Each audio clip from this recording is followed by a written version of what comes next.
Welcome to what I'm calling Juan's World 2.0. That is the second generation of my videos. What you can call Juan's World 1.0, which probably also extended to 1.1 and 1.2 and so forth over the years. I ran for 6 years and I posted every week on Tuesdays and Fridays. And sometimes I was cooking, and sometimes I was waxing philosophical, and sometimes I was traveling and whatnot. And I enjoyed doing that, but I also got to episode 400 and said, okay, it's time to have a breather and a rethink. I think I finished up in July of this year. I don't remember exactly, but it's something like that. It's about 6 months ago. And now I'm starting up again in a more casual way.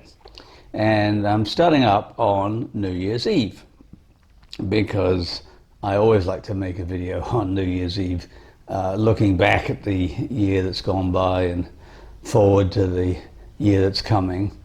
And I'll do that here too. But I want to make a few other points first. And I apologize if the video is a bit rough. My editor is not cooperating with me right now, and so I can't really do all the things that I would like to do, but I'll get something up and just be cognizant of the fact that I'm doing my best. I have to say that I used to say an aphorism which I invented, which I don't anymore. I used to say everyone's doing their best, and I think in a way that's true. I mean, I don't think anyone is deliberately not doing their best, but there's a corollary, and that is some people's best is piss poor, and sometimes mine is piss poor. So this video may be an excellent version of that. So let's see. Well, the first thing I want to talk about is New Year's resolutions. And I don't make them. In fact, I've never made them. It's just not something that I feel comfortable doing for a number of reasons.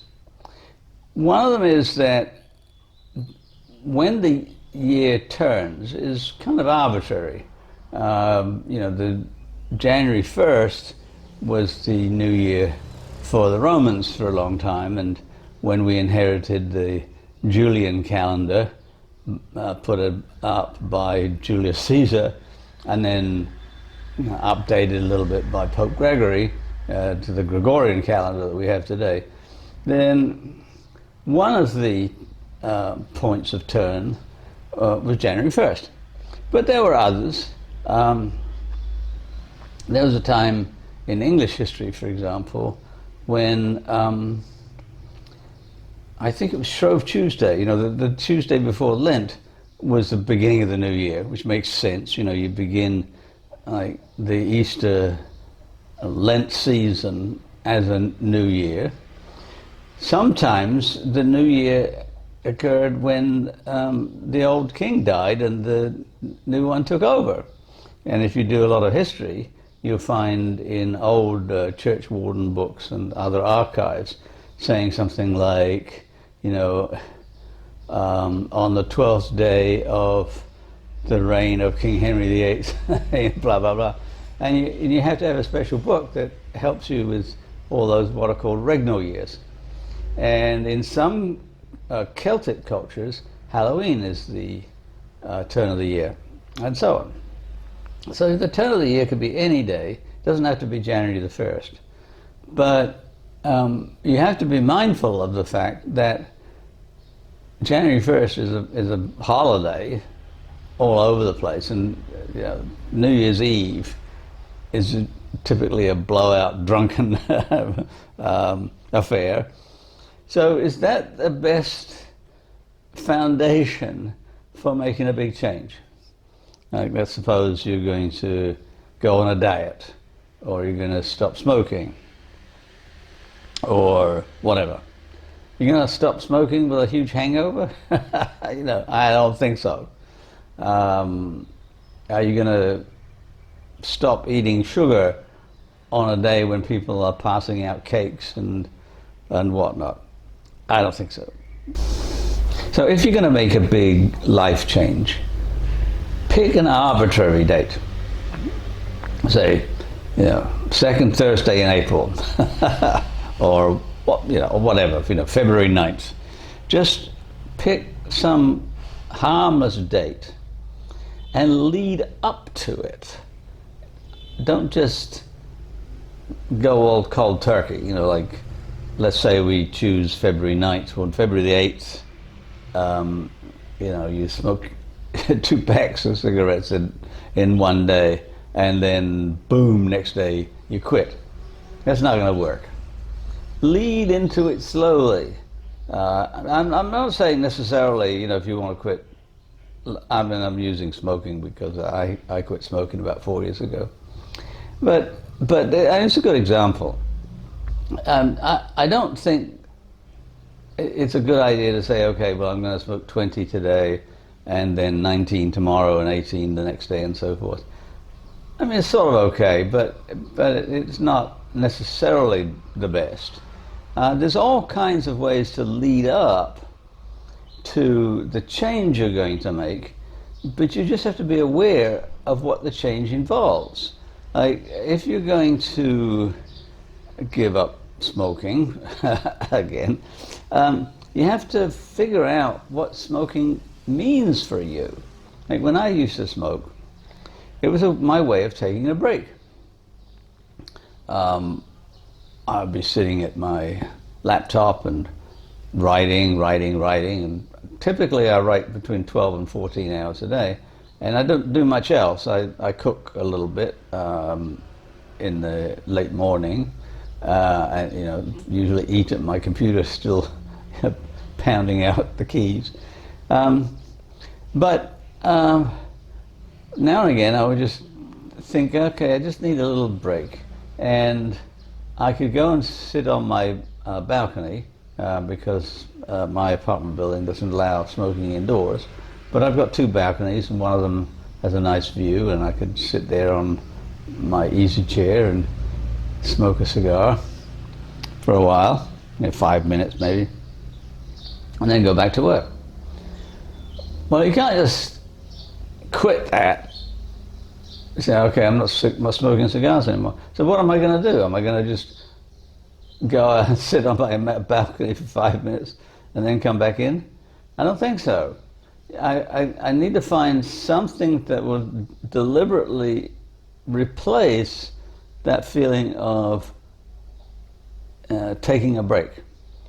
And what I ended up doing after a while was spending 5 minutes eating different nuts, walnuts and cashew nuts and macadamia nuts and so forth. But you just have to, you have to gear yourself up to it. And here's a very important point that I cannot stress enough. You have to forgive yourself when you fail. When I gave up smoking, now I hadn't been smoking very long. I mean, probably longer than I should have. But I was not a lifetime smoker. When I was a teenager, I smoked for a little while, but I quit by the time I was 19 or 20. But then I started up again a few years ago, smoking Cuban cigars for no good reason. And it was just pleasant. So when I decided to quit, because my blood pressure was getting a bit dodgy, and there's actually no real reason why I should have been smoking. Didn't want to get lung cancer or bronchitis or whatever, so I quit. But first day I quit, and we'll put that in quotes, I failed. I didn't smoke all morning or lunchtime or early afternoon, but then by late afternoon and I went out and had a puff. You just have to accept that sometimes you're going to fail. So start again next day. And in my case, it took me 4 tries. I failed 4 times before I finally succeeded. And that's okay. You just have to admit, okay, yeah, I failed. You know, I have failed at so many things in my life. And just have to chalk it up to experience and move on. So what I do on New Year's Eve is I take a look back over the year, and then I kind of list out the things that I'd like to do in the coming year. And for the last few years, it hasn't been very complicated, because I used to do a lot of things before COVID. I traveled a lot. There was one year when I went to 14 countries. Not purposely, it's just that this happened and then that happened, and then somebody said, well, why don't you come to Vietnam with me? And oh, why don't we go to Laos? And you know, blah, blah, blah. You know, and before you knew it, I'd been to 14 countries. And then COVID hit and couldn't go anywhere. I mean, in Cambodia, the airport was just closed. There were no flights in or out for nearly 3 years. And for the first year, there were a lot of times when I couldn't even leave my apartment. The gates were locked, and there were armed police at both ends of my street, preventing us from leaving the street. So I just knuckled down to my writing. And as it happens, that was a really productive thing to do, because my writing had been kind of stalled. It's not that I didn't write, it's that no publisher wanted to publish what I was producing, and it was getting depressing. I had published what used to be, or what I used to think of as my magnum opus, The History of Morris Dancing. I published that in 1999, and that was heavy weather. By the late 90s, presses were getting more and more discerning about what they wanted to publish, in the sense that if a book didn't at least break even financially, that is, if they didn't sell enough copies to pay for production, they didn't want it. That wasn't the way things were back in the 70s and 80s when I first started publishing books. Back then, I had no trouble getting a contract. Usually on the first proposal, send it off, and they'd say, "Okay, fine, we'll do it." And they had various ways of making sure that they didn't lose money, but then things got tight with universities in particular, because the university administrations were losing money, and they had to start making cuts, and one of the obvious cuts was the university press, which they were subsidizing. Long around, I think it's 87, don't remember exactly, but I published a book with the University of Texas Press around that time on quilting with my late wife. And my editor at the time explained to me that things were changing because the university had just stopped subsidizing the press. And up until that point, they had allowed the press to lose $1 million a year, and they would make up the slack. And they said, okay, we're not doing that anymore. And so I was on the cusp of that around 87, I guess. Well, all along into the 1990s, various presses were cutting back like that. And it was getting harder and harder and harder to publish. I did finally, I had to get 2 presses to agree to go half and half on the history of Morris dancing, one in England and one in Canada, because nobody would want to take it on its own. And I also had to put up a small subsidy as well.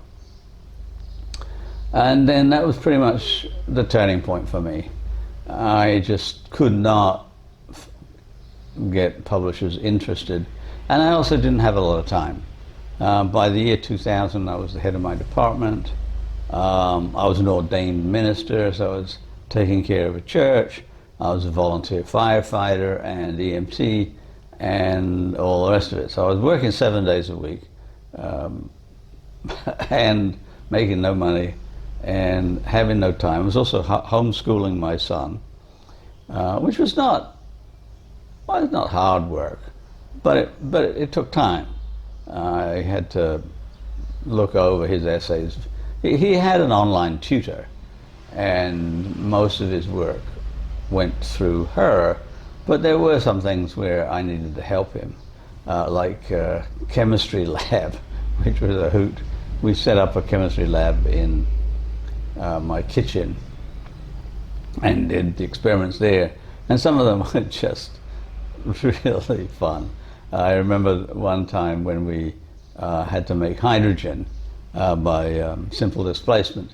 You put zinc in a concentrated acid, could be hydrochloric acid or sulfuric acid, and it gives off hydrogen and produces a zinc salt.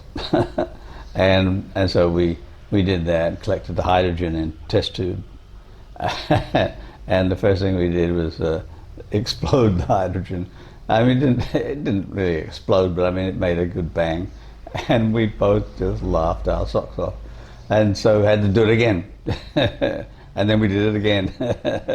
And so that was fun, but it was, time consuming. In his last year of high school, which he was 16, I gave him lessons in cooking. Mostly what we thought of, or I construed as the science of cooking, like the chemistry of cooking, how yeasts work and how various leavening agents work and so forth, and the Maillard effect and what have you. And he also did an electronics module, which I had to supervise because he was building electronic circuits. And in all of this, I just didn't have time to write to publishers. I still had time to write, but I didn't have time to do what was becoming depressingly common, which is to write to publishers and say, oh, I've got this book on X. And they would write back boilerplate, oh, your writing is very interesting, and we found it really whatever. But it's not going to fit our list, so good luck with it. And I ended up, first of all, I was doing it with snail mail, and then eventually moved over to the internet. Snail mail, I accumulated a file of 500 rejection letters. I'm not sure quite why I kept them. I think in part it was to remind me of the responses of different presses and which ones looked better than others and so forth. I discarded that in the end, of course. I think now, all told, I don't have an accurate count, but I think I have somewhere between 700 and 800 rejections from presses. Well, you've got to have a strong soul to fight those kinds of odds. I've now published, or I'm in the process of publishing 16 books with somewhere between 700 and 800 rejections. Well, that's not a good set of percentages. Like every day I get a raft of rejections, and so every day what I do, my plan always is to, as soon as a rejection comes in, I send out a new proposal instantly. I check my mail in the morning. With luck, I don't get any rejections. I haven't had any over the Christmas and New Year holidays, because the presses are all closed for the holidays. But they'll start coming in again, and I just have to tough it out. And what happened during COVID that was really quite remarkable was I sent out a lot of proposals because I had a lot of time. And one or two really prestigious presses said, yeah, we'd like to see that manuscript, send it along. And then they published it. And that's been the case ever since. Because what happens, I've got a book under contract to a really prestigious press, and I send out a new proposal to a different press for a different book. And accompanying with that is my resume. And on the resume, at the top of my publications list, is this new book with a prestigious press. And so when the new press looks at the proposal, they look at my resume and they say, oh, well, this really important press thinks he's good because they're publishing his book, so we will too. And it's just snowballed from there. I've published 8 books in the last 3 years. I haven't been writing that fast. I've been writing and writing and writing all these years and just dumping the manuscripts on my hard drive, and have just started saying, okay, well, I think such and so press would be interested in this.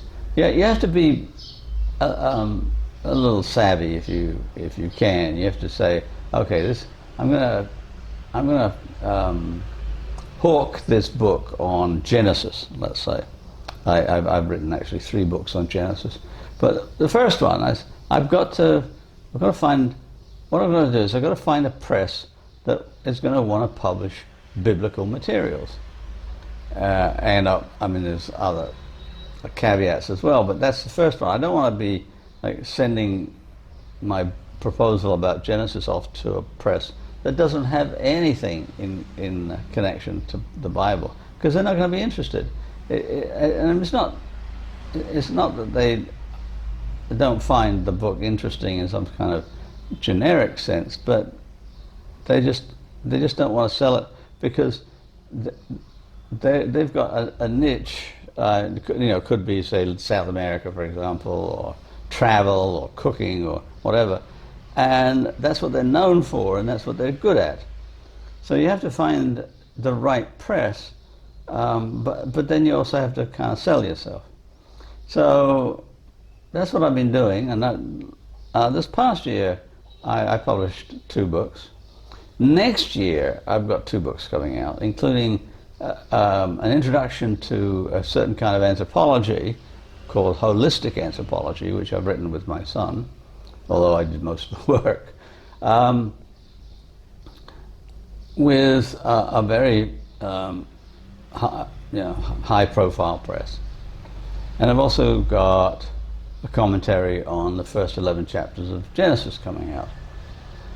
And I'm still working on 2 contracts, I think, or 3, I'm not sure, 2 or 3, with presses that are on the verge of saying, yeah, that's good, but they need a little bit of a push. So that's my immediate future. And apart from that, I don't know. I would like to travel again, but there are a couple of problems.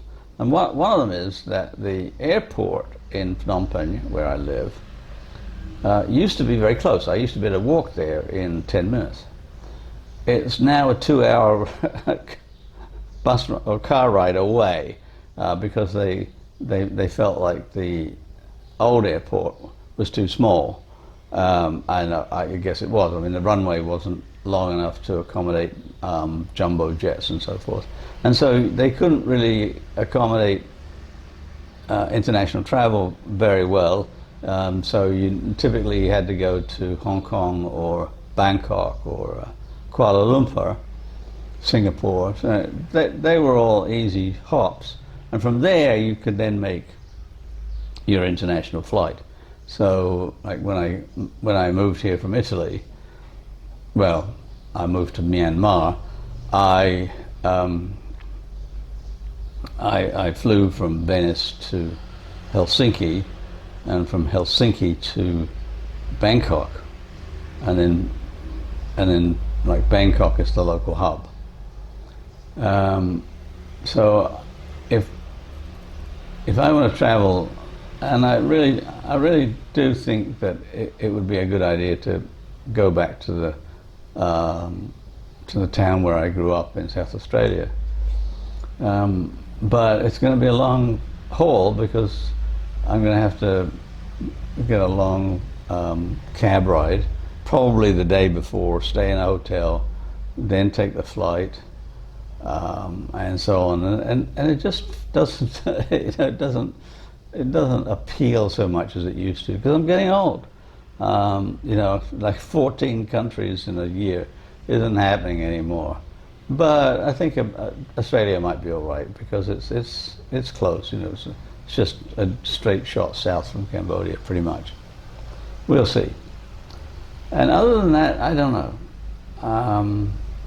Got to help my son through his doctoral work. He's doing a PhD in anthropology, and he always needs my help. Usually money, but he does also rely on me somewhat for intellectual help. And we'll see. So I hope you have a happy, healthy, productive, prosperous 2026. And I will see you, or you'll see me, in my next video.